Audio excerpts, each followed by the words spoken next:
Welcome to Career Tools. This week, another edition of What Your Resume Says. Here we go. Okay, Wendy, so we've got another set of resumes to review and help people understand how recruiters, folks, hiring managers, folks like you and me, how we look at resumes and why sometimes you say one thing, but in fact, the other party, the hiring manager, sees something very different. But before we get to the couple of resumes we have to review this week and share our points of view, we actually have an update from a previous resume that's been reviewed. We do. So in the last cast, we reviewed Verdi Grant's resume, and one of the things we said about it was it didn't make a lot of sense to us in terms of he had come out of university, become a president of a company, and then had seemed to have gone backwards in becoming a manager. And he and I had some email traffic, and then I actually spoke to him on the phone because his resume still didn't make any sense to me. And by the time I'd understood what was going on, I was able to make some recommendations, some more specific recommendations than we had on the cast for changing it. And we're going to put up both his original resume and the new one. They're still anonymized, so you still won't know who it is, but you can see the difference it makes when you concentrate on the accomplishments, and you kind of then once you've got the accomplishments and the responsibilities right, you kind of take a step back and look at the higher level stuff and what story does this tell and does it make sense. We made a couple of changes which are completely legitimate but really make a difference to the way that the resume reads. So hopefully people will find that interesting. It's a good example of his resume makes complete sense to him. Yeah, right? Absolutely. Of course it does. Everybody's story. resume, it's accurate. Yeah. Right, he knows the whole story, and people don't realize that when they're looking at their resume, they know the whole story. And so the resume is accurate, but we don't know the whole story. We can't fill in the details. And this is a classic case where we didn't understand his resume, but it made sense to him. And he's probably thinking, how can you not understand it? But folks, it happens all the time. We can't read between the lines. We don't understand. We don't have your knowledge of yourself. And the resume, you actually have to have a higher standard than you saying that looks good or that's accurate, because the person who doesn't know you will draw a different conclusion. And often, frankly, the majority of the time, the vast majority of the time, the conclusion that's drawn is not a favorable one for someone whose resume reads differently than what they intended. Absolutely. I mean, we said because we didn't understand it, we wouldn't have brought him forward for interview. And actually, when I spoke to him, he's very smart, very aware, very good executive. And if I had been a hiring manager, I would have missed out on someone who was pretty good. So. Yeah, right. And we wouldn't have felt bad about it. No, right? I wouldn't. No, I wouldn't have done. I mean, it's like, okay, I did a good resume analysis, and the resume clearly shows me I don't want to hire this guy. And whose fault is that? It's the fault of the person who prepared the resume, who has a resume that is not effective in doing what it's supposed to do, which is get him a job interview. Absolutely.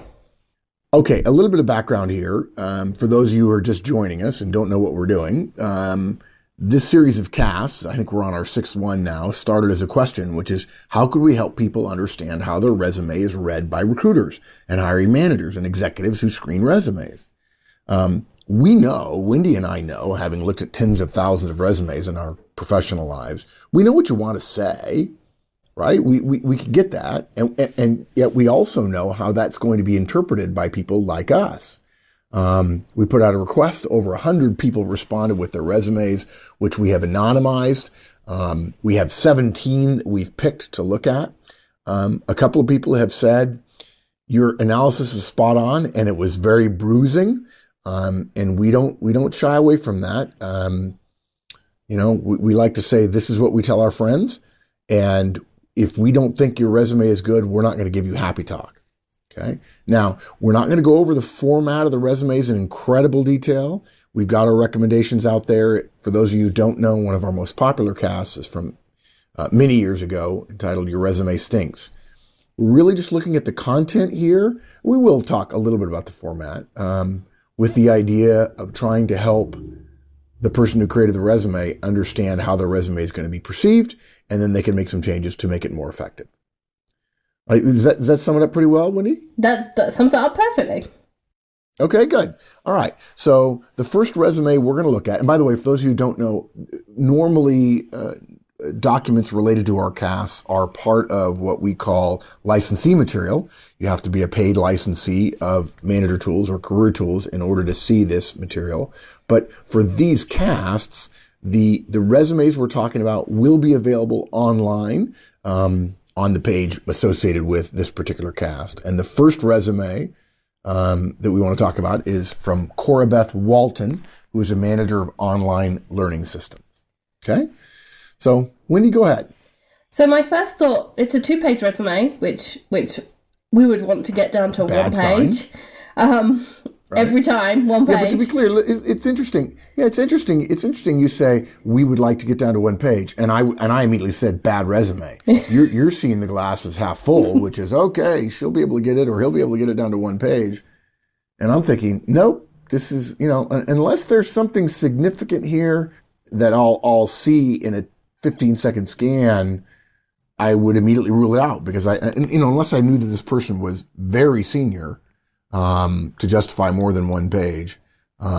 You say you'd hope, and I'd say, yeah, but as a recruiter, if we're just thinking as recruiters, it would be a pretty quick. It would be a pretty quick. It would be pretty quick. Yeah, you've already got -5 points just for being on 2 pages. Yeah. And the fact that the first third of the first page is all stuff that I would dismiss. So she has a summary paragraph, which, as we've said in previous parts of this series, the summary paragraphs don't get read. They're always the same. They never say the truth. They always have lovely words like collaborative and strong team player and all of those things and in team them. Player. Yeah. Didn't we just have an exchange with someone where someone sent you a resume? I can't remember exactly what the situation was, and they wanted you to comment on another resume service who had done an analysis, and this other resume service says you absolutely have to have a summary paragraph loaded full of words that will catch electronic resume screening systems and so on. And we were just agog. I have been asked several times to comment on on their reviews from this other service, which I won't mention. But I've been a recruiter. I know how often I read them. I've surveyed my recruiter friends. I know how often they read them, and the answer is 0. And if a computer can search your resume, it can search the whole thing. Yeah, it's puffery. It's poofy.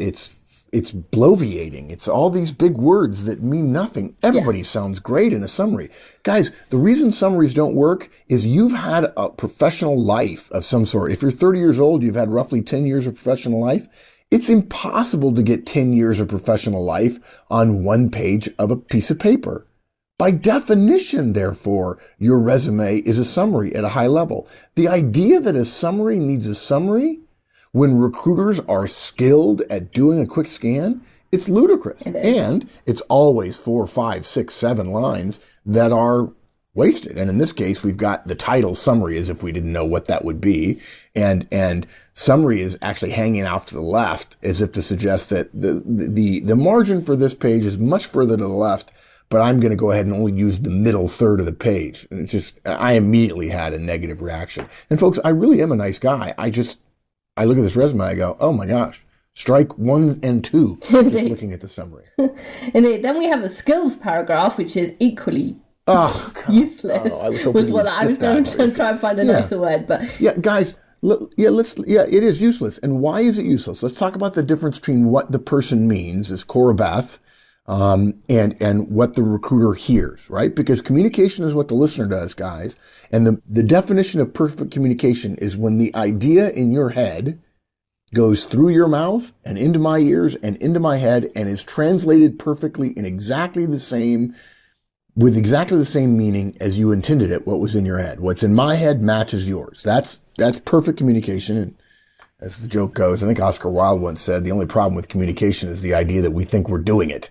It just never happens. And so here's a case where somebody says, well, I want to highlight my skills. And they think, I've got multiple pages, and so I'll just put a bunch of skills on there. Yeah. Folks, the reason why we don't like it is we don't need you to tell us what skills you have. We can read your resume and we will know what skills you have. Okay? We don't need you to summarize it for us. This is another version of a summary, but it's around capabilities. And we're good at reading resumes. We can look at, for instance, in this case, manager of online learning systems. Shoot, I know what managers of online learning systems do. I don't need you to tell me learning management system administration in your skills section when in fact your first job or your most recent job is manager of online learning systems. I certainly don't need you to do it if you're going to take up 20% of the page, or let's say 10% of the page for a skills section.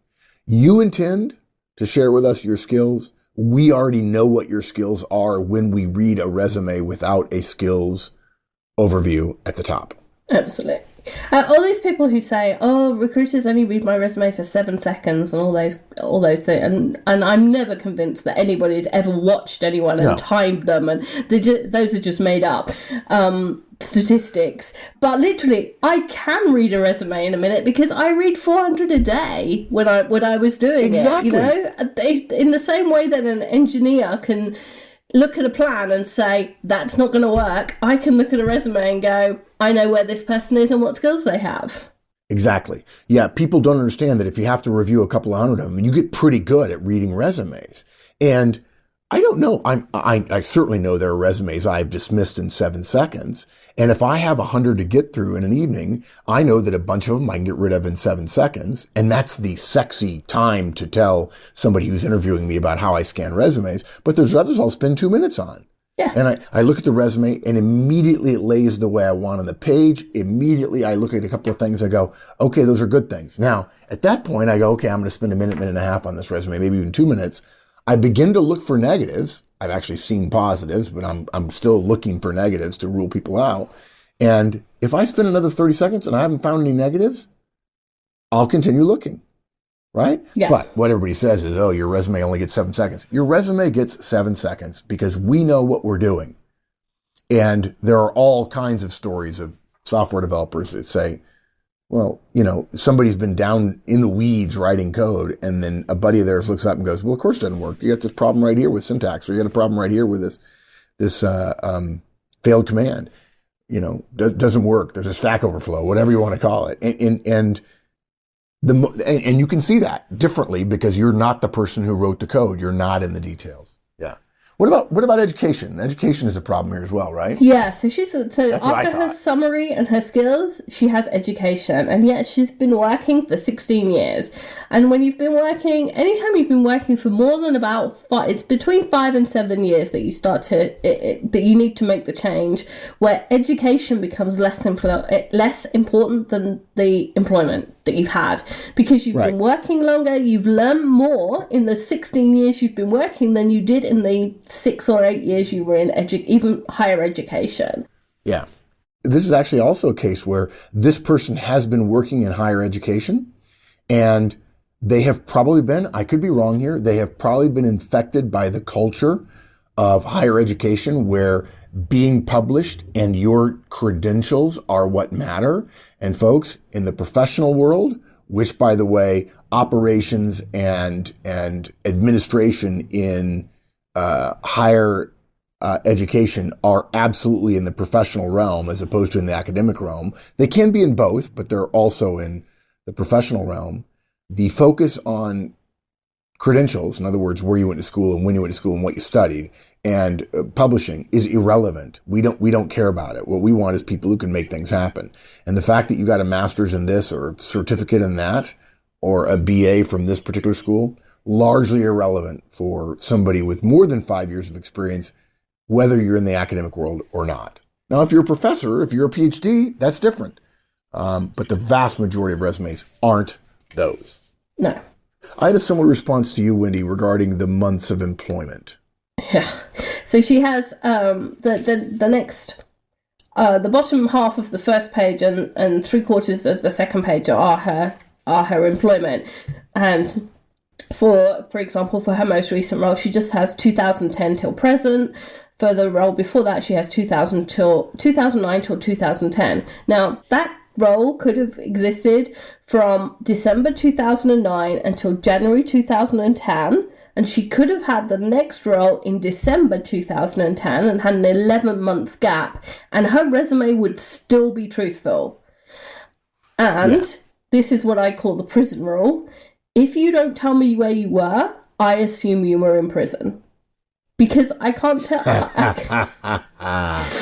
I don't know where you were. And literally, I called this the prison rule for 7 years of recruiting. And in my last year of recruiting, I was working in a job where we took references very seriously.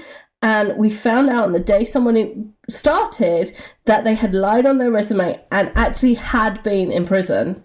The gap was that's where they were. And so I feel completely justified in my over-analysis, my overblown thing. I don't see it that way. You know, we could have a discussion that we've talked about before on our resume casts about, I don't think in this series, about the difference between persuasively truthful and truthfully persuasive. But my feeling is when people do this, I don't call it the prison rule so much as I think of it as a weakness. Yeah. They know that we would prefer months. There's plenty of stuff out there which says months, unless they're older and they've been led to believe that a lack of accuracy will help them. I see this as an intentional vagueness. And you would not be vague if you were the number one salesperson. You would not be vague if you got promoted in record time. You'd say that. So if you're being vague, there's only one conclusion I can draw. You believe it's a negative. So now I know you have a negative. Now, again, this is all in my head. I'm making assumptions here, and we don't mean to suggest that the resume system is perfect. It's not, but it exists, right? And, you know, Horstman's ninth law, embrace reality. So I know two things. One, you have a weakness, and two, you're willing to be vague. And you think you can pull the wool over my eyes. Yes, exactly. Which is literally strike three, because I would not attempt to pull the wool over the eyes of this person relative to online learning systems. I just wouldn't. I would be like, well, you know a lot more about than I do. But somehow people believe their resume is their own special thing and they can do what they want. And you're right, you can. The problem is it doesn't matter what you say. All that matters is what I hear. Even worse, what I think I heard or what I think I read. And you can even call it cynical. But the fact is, it's true. And this is how it's done. So now we're on about minus 25 for poor Cora Beth. And then the next thing we notice when we actually read the detail of her roles, there is not one accomplishment on this. There's nothing that quantifies how well she's done something, how much money she's saved, how at one point she's responsible for keeping servers up. It doesn't say whether or not she managed to keep them up. There's nothing that says how well she's done any of her jobs. What's interesting about that from my perspective, Wendy, you have the prison rule. I have the you got fired rule. And the you got fired rule means simply this. If someone had a job, the job you were listing, they had it right before you, and they got fired because they did it so poorly. If they had it for a year before they got fired, they clearly have to list it on their resume. Because they clearly didn't have any accomplishments, what they do is they list their responsibilities as accomplishments, as bullets, so that when we first look at the resume, when we do a quick quarter of a second scan to get a sense of how the thing lays on this page, to essentially grab the metadata out of the resume document before we start actually reading it, we can't tell that that person was fired. And rarely would anybody ever put fired on their resume, terminated for cause. So they disguise the fact that they didn't have accomplishments by putting responsibilities into bullet form. And it's only when we start reading the bullets that we go, aha, okay, so they actually haven't done anything, or at least the first 5 bullets are nothing but responsibilities. I can't imagine anybody would list accomplishments after 5 or 6 or 7 responsibilities. The point being, if you have a resume, folks, with responsibilities as bullets, that's what people who were fired from that job would do. When you do that, we assume there's a chance you've been fired. Yeah. Now, it's probably not true very often. It doesn't matter. Your resume gets the taint of someone who didn't do enough to be able to capture it and put it in a bullet. And so you know you need bullets for whatever reason that's out there in the ether. And so you put together a bunch of bullets, but they're not actually bullets. If you put a bullet on your resume, folks, it must be an accomplishment. Accomplishment is not what you're responsible for, not what the previous guy was responsible for, but rather how well you did it. In this case, in Cora Beth's case, the last line of the second job from the top, instructional learning lead, is projects include, this is in the responsibility section, and then the bullets are workflow for processing movies, Arab online proficiency test, and then workshops taught. but not how well they did. Yeah. But look, if you're in that job, we assume you have to teach workshops. We assume you have to do workflows. Well, so did the guy before you who got fired. There's no reason to believe you did this job well. Let me say that again. There's no reason on this resume that you did these jobs well. Projects always need to have delivered on time, on budget, and on scope. At least one of those, because if you have none of those, the immediate thought is it was a failure, because otherwise you'd put it on there, right? Right. Okay. Since Cora Beth works in education, the last part of her resume is awards, conferences, and paper. And since she does work in the educational arena, even though she's in the operations part, which we would call business rather than academia, I would let her get away with those paper parts. It's possible that there'll be some academics, or at least academic kind of people involved in her recruitment, and they like to see those things. So I would let it, and she has plenty of room. If she got rid of the stuff that we don't want and she used all her margins, she has plenty of room to leave those on there without being on 2 pages. Do you think she has room to do it on 1 page with? Yeah. Do you really think? I mean, all right, good. I'll agree with you then. My sense was I have a 2-page resume here. She's got 1, 2, 3, 4, 5, 6, 7, 8 jobs. I would be very surprised. Now, of course, she has headings. Oh, I forget, of course, she's got the top third of that first page is completely wasted. Yeah, she's got wide top and bottom margins. I could get that on 1 page. Yeah, okay. Yeah, I would say this. I worry about telling someone that and then having them say, well, with that, it's going to be longer than 2 pages, so I don't want a 1.25 page resume, so I'll just fill it back up again. And what I would say is, let's put it this way, Cora Beth, you should assume that if your resume is long, you get rid of this. Yeah. Yeah. And if Cora Beth wants to email me and give me the challenge of getting it on 1 page, I would be happy to take that challenge. So the last thing I wanted to say about her resume was she's got pretty niche skills. That she's in a fairly niche area of university. She's in learning systems. There aren't that many of those. There aren't that many people who are as experienced as she is with this kind of thing. Blackboard and yeah.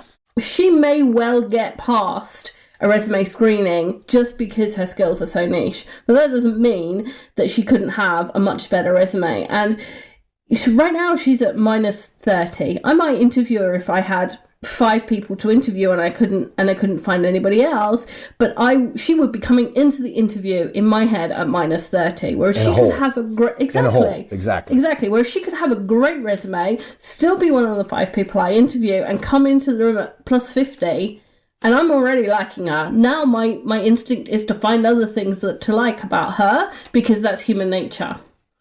So, even if you've got very niche skills, there's no reason not to have a great resume. Yeah. Folks, lest you think that we're dark-hearted and cynical and so on, we're not. Our approach to this is to say no. We look for reasons to say no. But don't kid yourself for a moment. Recruiters want to be able to look at 2 resumes with people with equal backgrounds and believe that the resumes are equal representations. We don't want to be sold in a resume. We want a market that is not skewed by resumes. And because of that, we look for resumes that generally follow a certain format. We don't want to lose somebody good because they have a bad resume. We don't want to hire somebody who has a great resume when in fact they're terrible. The problem is, we'll never exist in a world where 2 people with roughly equivalent skills are going to have roughly equal resumes, because there are so many stupid ideas floating around about resumes. And when we say this resume is terrible, it may be true that Cora Beth Walton, in this case, is an absolute genius of a person in her skill set. And we want to be able to look at a resume and say, this person's a genius, and then interview them going, boy, were we right? Not because we were right, but because their resume helped us see how good they were. And I think too many of us miss that, and we end up off track in our resume, and we get told no for all the wrong reasons. I've joked before about My least favorite recruiting outcome is something I call a Romeo and Juliet. If you remember the great Shakespeare play, of course, 5 minutes before the end of that play, Romeo and Juliet are in love and alive in the same room. And I can't remember which one. I think Juliet's laying on the slab, she's taking a potion to make her appear dead. Romeo comes in. Now she's alive and he's alive and they're in the same room. And Romeo realizes, oh my gosh, the love of my life is dead. And he kills himself.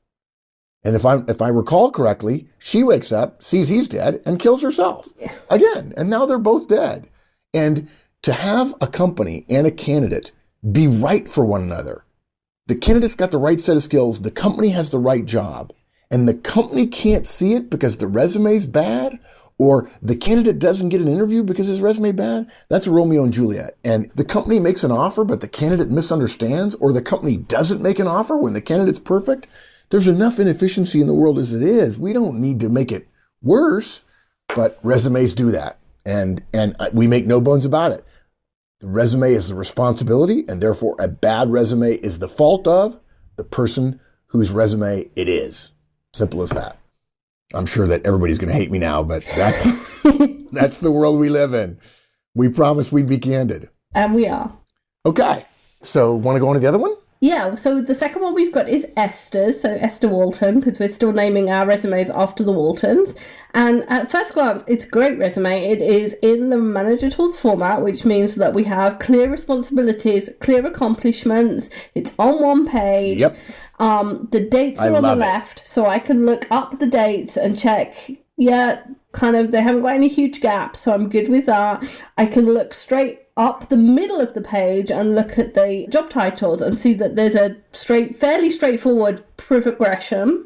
Right, from earlier in the career until later in the career, I can read tool and die maker, tooling engineer, senior manufacturing engineer, senior design engineer, development engineer, and I know what those roles are. I'm saying, okay, there's some progression here. Yeah, I agree. Good with that. And then it's all, apart from the first couple, the first three. After that, it looks like he's been at the same company for a good long time, but he's been progressing within that company. So for the people that say, is it a bad thing that I've been with a company for a long time? The answer is not necessarily. And if there's some progression still, then that's usually a good thing. You can usually put it out of your mind. Yeah, let me see if I can say that a little bit differently. Folks, if you ask me point blank, does it hurt me to stay at one company for a long time? The answer is no. Okay. In fact, all things being equal, which they never are, you jumping around is a net negative compared to being at one company. Now, then people throw the curveball of, okay, well, suppose I moved around to 5 or 6 different companies while progressing, as opposed to being at one company and staying in the same job.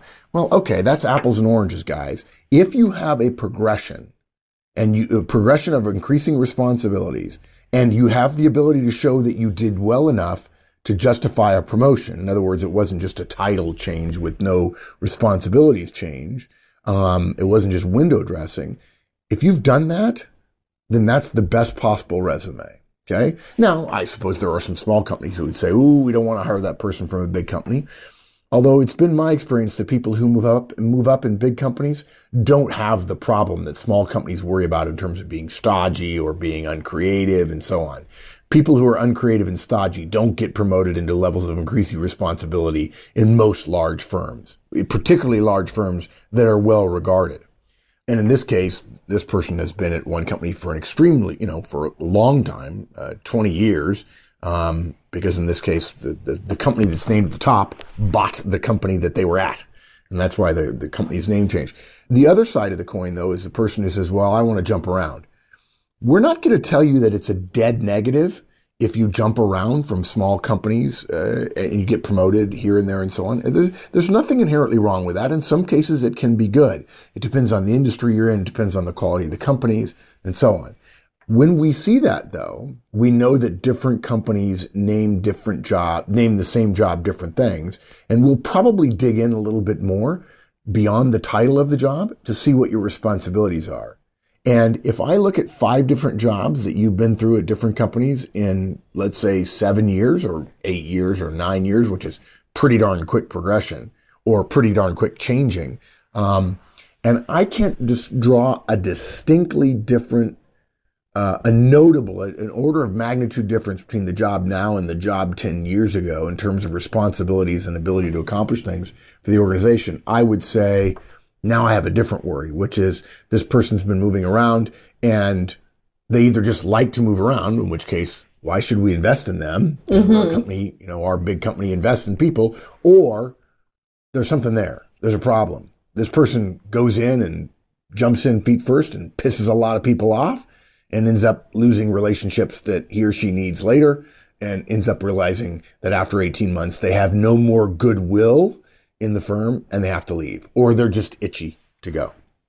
So I just wanted to be clear about the whole, can you stay at one company? Of course you can. All things being equal, we want you to do that. It shows loyalty and willingness to stick it out. I've looked at many resumes. We've actually talked about this before, as I recall in a previous Career Tools cast.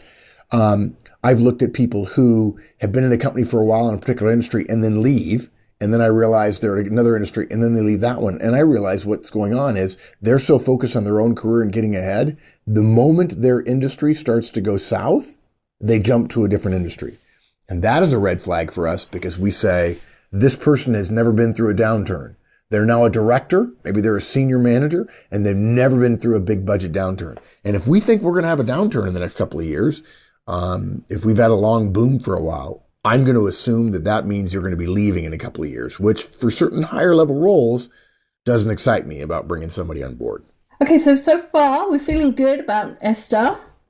Then we start to read a bit more specifically the actual lines of the resume. Now, when I started to read it, there's one role in the first job, one in the second, one in the third, accomplishments that begin with successfully. And let me just give an example. Wendy, can I do that? Sure. For instance, successfully led six so-and-so projects, 6, 4, 3, and 1 different types of projects, okay?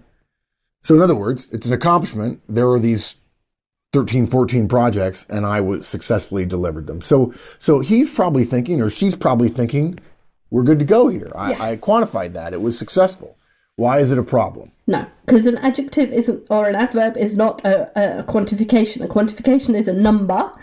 So what I would do is Esther has given all of her roles the same amount of space, more or less, and I would reduce the space she's given for roles earlier in her career. So her career started in June 78, and yet that role has 3 lines, and her most recent role has 7 lines, which is so she's given almost half as much space for a role in 78 as she has for her senior manager role, which is clearly more relevant to what she's looking for and more impressive. It's going to be, because it's a senior management role and the first one was apprentice. So I would reduce the amount of space that she's used for earlier roles and give more space to the more recent roles, and that will allow her to break out those projects and say, delivered 6 of this kind of project on time, on budget, by using whatever she used. Right.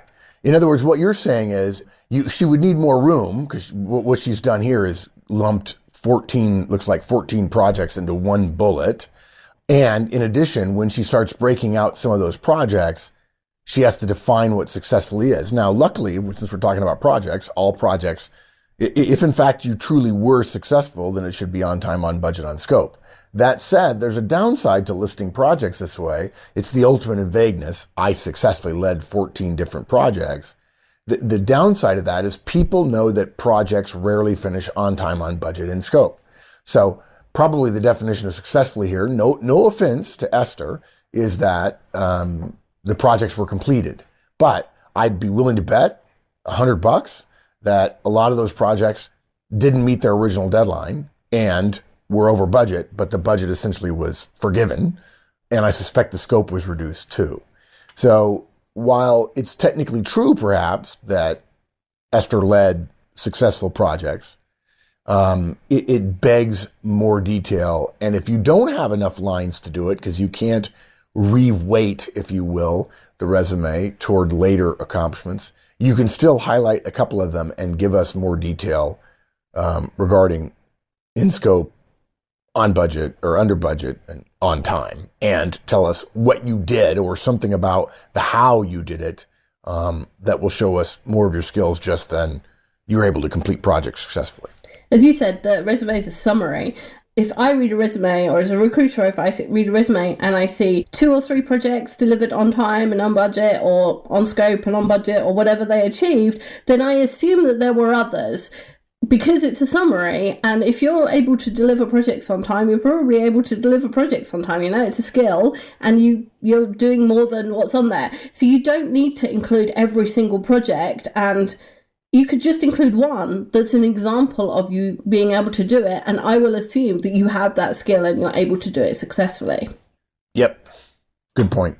And the other thing she's done on her, particularly on the project accomplishments, is she's included the titles of the project. So she has, for example, M2, CST facelift, COL 112. Yeah, all of which P3. are Greek to those. Yeah, right? Absolutely. I'm thinking, what the hell? What are any of those? Now, if you're internal to a company and you're making an internal application, and people internally call the projects by those names, and they're important projects to the company, and people will be impressed by the fact that you were on those projects or leading the projects, then keep them in. But if you're going outside of the company, always take them out.